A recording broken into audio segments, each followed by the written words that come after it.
ہم رمضان کی مختلف نعمتوں کا ذکر کرتے چلے آ رہے ہیں تسلسل کے ساتھ۔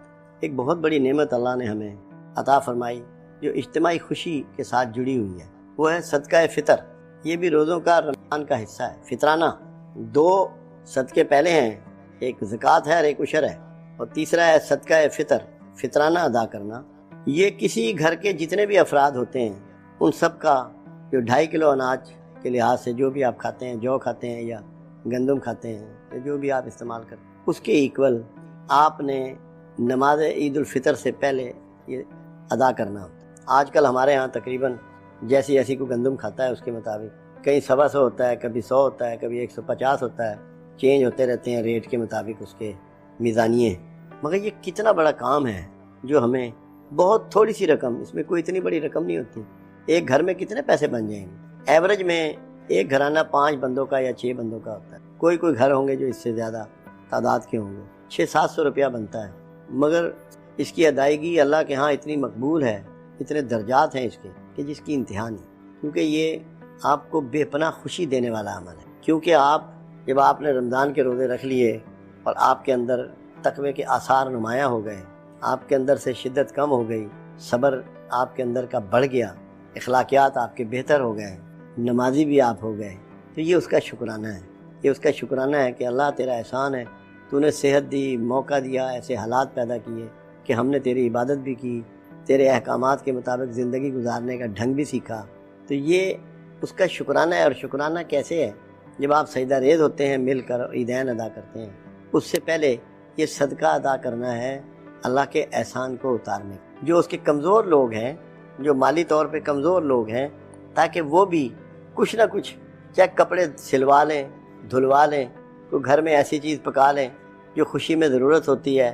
لوگوں کے ہاں میٹھا بنتا ہے، کوئی اور پکوان بنتے ہیں، تو معاشرے کو اپنی خوشیوں میں شامل کرنے کے لیے پروردگار عالم نے یہ ایک صدقہ فطر رکھا، کیونکہ خوشی کا تصور اجتماعی ہوتا ہے، ذاتی نہیں ہوتا۔ اور رمضان تو ویسے ہی اجتماعی عبادت ہے، مل کے افطاری کرتے ہیں، مل کے تراویح ادا کرتے ہیں۔ اب تو لوگ شبینوں کی بھی محفلیں سجاتے ہیں۔ تو جب یہ سارے کام مل کے کرتے ہیں تو خوشی بھی مل کر ہی ہوتی ہے۔ تنہا کبھی کوئی خوش نہیں رہ سکتا۔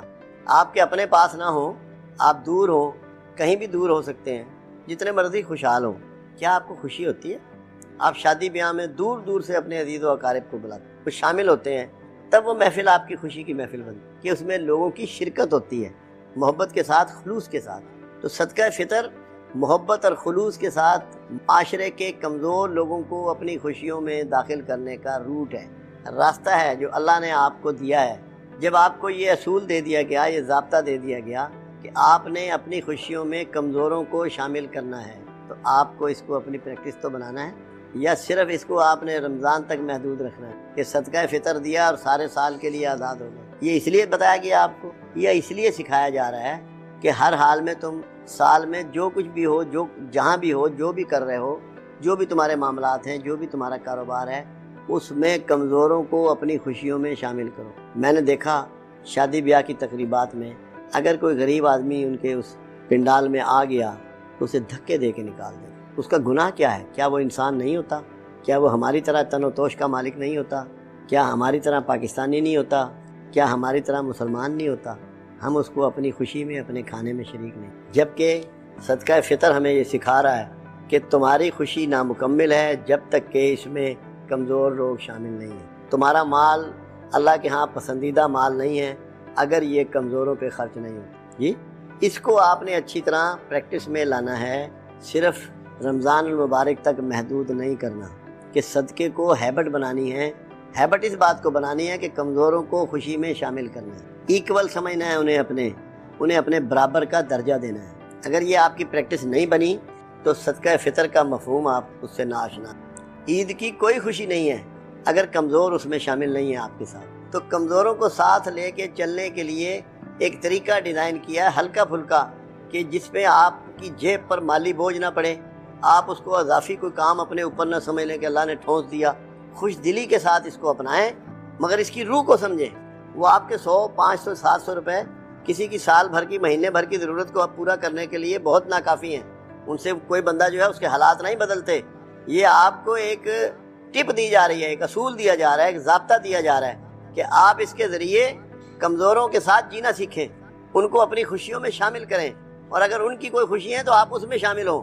اجتماعیت کا شعور پیدا کریں تاکہ معاشرہ جو ہے وہ گلزار ہوتا چلا جائے، اس میں سے تفریق مٹتی چلی جائے۔ یہ نہ ہو کہ آپ کی گاڑی گزرے تو وہ دور سے بد دعائیں دے، آپ ان کمزوروں کی دعائیں لیں۔ کمزور کی دعا، مظلوم کی دعا عرش کو ہلا دے۔ اس اصول کو اپنا کر تب آپ کی عید جو ہے وہ خوشیوں بھری عید ہوتی ہے۔ کتنے کپڑے ہیں لوگوں کے پاس؟ کیا ضروری ہے کہ آپ نے 500 روپے ہی فطرانہ دینا ہے یا 700 روپے؟ کپڑے نہیں دے سکتے ان لوگوں کو جن کے پاس اچھے کپڑے نہیں ہیں؟ جوتے کتنے پڑے ہوئے ہیں گھروں میں، نہیں دے سکتے ان لوگوں کو جن کے پاس جوتے کم ہیں یا ٹوٹے ہوئے ہیں؟ کیا ایسا نہیں ہو سکتا؟ اس اصول کو صرف سمجھنا ہے۔ یہ تو ایک اللہ نے مثالی بات رکھی ہے کہ خوشیاں مل کے مناؤ، کمزوروں کو خوشیوں میں شامل کرو۔ تو آپ لوگ اس کو پریکٹس کریں رمضان میں۔ رمضان اسی کی پریکٹس کا مہینہ ہے کہ کمزوروں کو ساتھ لے کے چلنا ہے، ان کو بھی خوش رکھنا ہے، خود بھی خوش رہنا ہے۔ تو کتنے کپڑے، کتنے جوتے، کتنا سامان گھروں میں بھرا پڑا ہے، اس کو لوگوں کو دیں، عید کے آنے سے پہلے دیں تاکہ وہ اس کو پراپرلی تیار کر سکیں، اور وہ بھی، ان کے بچے بھی اس دن جس طرح خوشی خوشی لوگ عیدگاہوں کا رخ کرتے ہیں یا اپنے رشتہ داروں کو ملنے جاتے ہیں، آتے ہیں، خوشیاں مناتے ہیں، تو ان لوگوں کو دیکھ کے بھی آپ کو خوشی۔ ہمارے ہاں ہسپتالوں میں مریض پڑے ہوتے ہیں جو بیچارے داخل ہیں، کمزور لوگ ہیں، کوئی ایک شخص یہ ہمت نہیں کرتا کہ جائے اس دن ان کو کوئی پھول پیش کر دے، کوئی شہد پیش کر دے، کوئی پھل پیش کر دے، ان کا احوال پوچھے، ان سے گلے ملائے۔ تو اس لیے صدقہ فطر بنیادی طور پہ یہ آرٹ سکھانا ہے مسلمان معاشرے کو کہ تم دوسروں کو قابل احترام سمجھو، قابل تقدیس سمجھو، اور بوجھ مت سمجھو ان کو اپنے اوپر یا معاشرے کے اوپر۔ ان سے پوری طرح تعاون کرو، ان کو خوشیوں میں شامل کرو، ان کی خوشیوں میں شامل ہو، اور دے کر کسی پر احسان مت جتلاؤ۔ صدقہ فطر اس لیے نہیں ہے کہ آپ اعلان کریں اور لوگوں کو بتائیں کہ میں اس کو یہ دے رہا ہوں تاکہ اس کی عزت نفس مجروح کر دیں۔ عزت نفس کسی کی آپ نے مجروح نہیں کرنی، پردے سے، خاموشی سے۔ یہ اصل میں مدد نہیں ہے، مدد تو اللہ کرنے والا ہے۔ جب ہم مدد کا لفظ استعمال کرتے ہیں، ہم سمجھتے ہیں کسی کی مدد کر رہے ہیں، ہمیں احساس تفخر پیدا ہوتا ہے جو ہمیں اللہ سے دور کرتا ہے۔ یہ کوآرڈینیشن ہے، ہمیں ان سے کوآرڈینیٹ کرنا ہے، کوآپریشن ہے، ان سے تعاون کرنا ہے۔ آپ سمجھے یہ ہمارے بھائی ہیں، کمزور ہیں، ہمیں ان سے تعاون کرنا ہے، ہمیں ان سے کندھا ملانا ہے۔ صدقہ فطر آپ کو کندھا جوڑنے کی، خوشیوں میں جوائنٹ کرنے کی ٹریننگ ہے۔ کوئی لمبا چوڑا کوئی پیسے نہیں ہے اس میں، مگر صرف آپ اس صدقہ فطر دیا اور آزاد ہو گئے، ایسا بھی نہیں ہے۔ رمضان کے اس اصول کو جو اللہ نے رمضان کے اخیر میں آپ کو دیا، اس کو سمجھیں کہ پورا رمضان آپ کو پریکٹس کرائی، آپ کو ضبط نفس کی پریکٹس کرائی، آپ کو تقویٰ سکھانے کے انداز سکھائے، سخاوت کے انداز سکھائے، آخر میں یہ اصول دے دیا کہ دیکھیں کہ وہ آپ نے پورے مہینے میں کیا سیکھا ہے۔ کیا آپ کمزور انسان کو اپنے جیسا سمجھنا شروع ہو گئے ہیں کہ نہیں، یا اس کی تحقیر کر رہے ہیں، یا اس کو اپنے معاشرے سے کوئی الگ چیز سمجھتے ہیں؟ یہ وہ جو ٹریننگ پورا مہینہ آپ کو دی گئی ہے، اس کا پرتو آپ میں اللہ دیکھنا کہ آپ نے کیا سلوک شروع کر دیا ہے کمزوروں کے ساتھ۔ تو میں یہ توقع کرتا ہوں کہ اس چھوٹی سی بات کو، صدقہ فطر تک محدود نہیں کریں گے، آپ اپنے رویے کو بدلیں گے۔ ہر وہ شخص جو کمزور ہے اس کو اون کریں گے، اپنے ملک کا، اپنے معاشرے کا، اپنے مذہب کا، اپنی امت کا حصہ پائیں گے، اس کو خوش کرنے کی کوشش کریں گے، اس کی خوشیوں میں داخل ہوں گے، تب صدقہ فطر کا اصول آپ کے لیے ضابطہ بنے گا اور قانون بنے گا۔ اور اگر آپ نے یہ نہ سیکھا، اس کا مطلب ہے کہ رمضان سے آپ نے کوئی فیض و برکات حاصل، آپ کا رویہ بدل جانا چاہیے، نحیفوں کے لیے، ضعیفوں کے لیے، بیماروں کے لیے، کمزوروں کے لیے، مالی کمزوروں کے لیے۔ اگر آپ کا رویہ نہ بدلا، اس کا مطلب ہے صدقہ فطر تو آپ نے دے دیا، اپنے آپ کو آزاد کر لیا کہ عید کی نماز پڑھنے سے پہلے، ادا کرنے سے پہلے میں نے یہ دینا ہے، مگر اس کا اصول آپ نے نہیں پایا۔ جو ٹریننگ اللہ آپ کو چاہتا تھا وہ آپ نے اس سے مقصود حاصل نہیں کیا۔ میں امید کرتا ہوں اللہ سے کہ آپ لوگ صدقہ فطر کا اصول اور ضابطہ سیکھیں گے، سمجھیں گے اور اپلائی کریں گے۔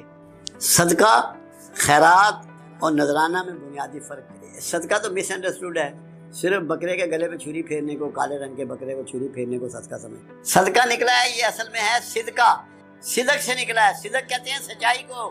جب تو سچائی سے اعمال شروع کرتا ہے، سچائی سے اپنا مال اللہ کے راہ میں خرچ کرتا ہے، تو یہ جب تجھے پتہ لگ جائے کہ یہ بندہ اتنا مجبور ہے کہ سود پہ پیسہ لینے کے لیے تیار ہے، اس کا نظام گھر کا نہیں چل رہا، اس کی روٹی نہیں چل رہی، اس کی شادی نہیں ہو رہی، تو اس کو پیسے دے دیتا ہے کہ سود سے بچ جائے، یہ میرے پیسے استعمال کر لے، ہوں تو دے دینا۔ یہ صدقہ ہے۔ صدقے دل سے کسی کو اللہ کی راہ میں خرچ کرنا صدقہ ہے۔ اور صدقہ جو ہے، جب اللہ کی راہ میں آپ صدقے دل سے، اخلاص نیت سے خرچ کرتے ہیں، تو اللہ کہتا ہے کہ مجھے قرضہ حسنہ دے رہے ہو، اور کیا اللہ اپنے بندوں کا مقروض رہنا پسند کرتا ہے؟ تو صدقہ دینے والے کے معاملات کو اللہ حل فرماتا ہے۔ اور صدقہ وہ چیز ہے جو آپ کو بخیلوں سے نکال کے سخیوں میں داخل کرتا ہے، اور ہر سخی اللہ کا دوست ہے۔ صدقہ آپ کو اللہ سے دوست۔ میرے پاس جتنے لوگ آتے ہیں میں سب سے یہ ریکویسٹ کرتا ہوں کہ صدقہ ضرور دیں، کیونکہ میرے آقا کا بھی فرمان ہے صدقہ رد بلا ہے۔ کسی ایک بلا کی بات، مقدمہ بلا ہے، بے عزتی بلا ہے، گھر کی پریشانی بلا ہے، گھر میں جھگڑا بلا ہے، بیماری بلا ہے، یہ ساری بلائیں دور۔ آپ نے ایک بلا کی بات نہیں کی، نہ صدقے کی اماؤنٹ کی بات کی، نہ بکرے کی بات کی، نہ بھینس کی بات کی۔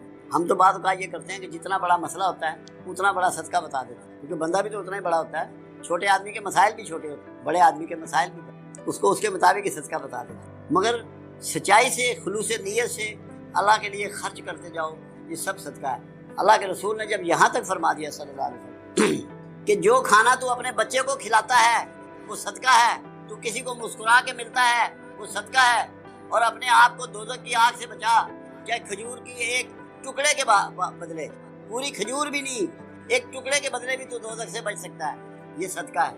مگر اخلاص ضروری ہے، دکھاوے کے لیے نہ ہو۔ دکھاوے کا صدقہ تیرے منہ پہ دے مارا جائے۔ کوئی اماؤنٹ ضروری نہیں ہے، کوئی بکرا ضروری نہیں ہے، کوئی بھینس ضروری نہیں ہے، کوئی مرغی ضروری نہیں ہے۔ سچائی کے ساتھ اللہ کے راہ میں جو بھی تو خرچ کر دے گا اخلاص سے اللہ کی راہ میں، وہ صدقہ ہے۔ پھر ہے خیرات۔ خیرات مال دینے کو نہیں کہتے، ہر کار خیر کو خیرات کہتے ہیں۔ جو بھلائی کے کام معاشرے کی، انسانوں کی، دین کی، جانوروں کی، درختوں کی، جو بھی مخلوق کے بھلائی کے کام تو انجام دیتا ہے اسے خیرات کہتے ہیں۔ خیر کے کام کرنے والا، خیرات کہتے ہیں خیر کے کام کرنے والا، جو بہتری کے پازیٹیو کام کرنے والا، نیگیٹو کام نہ ہو۔ سڑک توڑ نہ رہا ہو، سڑک کو جوڑ رہا ہو، نالی صاف کر رہا ہو، کہیں دھوپ ہے تو سایہ کر رہا ہو، کہیں لوگ پیاسے ہیں تو پانی کی سبیل لگا رہا ہو، یہ سب خیرات ہے، خیر کے کام کر۔ پھر آگے لفظ ہے نذرانہ۔ ہم نے تو یہی نذرانہ سنا ہے کہ پیر صاحب کے پاس گئے تو نذرانہ پیش۔ میں قرآن نے ایک بات کہی ہے کہ جو نظر تم مان لو اس کا پورا کرنا لازم ہے۔ جو بھی نظر مان لو، لوگ کہتے ہیں کہ میرا یہ کام ہو گیا تو میں 2 عمرے، میرا یہ کام ہو گیا تو میں ایک بکرا اللہ کی راہ میں دوں گا، میرا یہ کام ہو گیا تو میں اتنے نفل پڑھوں گا۔ یہ نذرانہ ہے۔ نظر ماننا نذرانہ ہے۔ جب آپ نظر مانتے ہیں تو اس کا پورا کرنا آپ پر لازم ہے، کیونکہ آپ نے وعدہ اللہ سے کیا ہے۔ اللہ سے وعدہ کر کے اگر جھوٹے ہو جاؤ گے تو برباد ہو جاؤ گے۔ اس لیے یہ حکم ہوتا ہے کہ جو نذرانہ ہے اس کو پورا کرو۔ ہمارے ہاں یہ غلط العام ہے کہ پیر صاحب کے پاس کوئی گیا، جو چیز لے گیا اس نے کہا نذرانہ ہے۔ نذرانہ یہ ہے جو نظر مانی ہے اس کو پورا کیا جائے۔ یہ اللہ سے وعدہ ہے، اس کو وعدے کو نبھایا جائے۔ اس وعدے کی پاسداری کا نام وہ ہے نذرانہ۔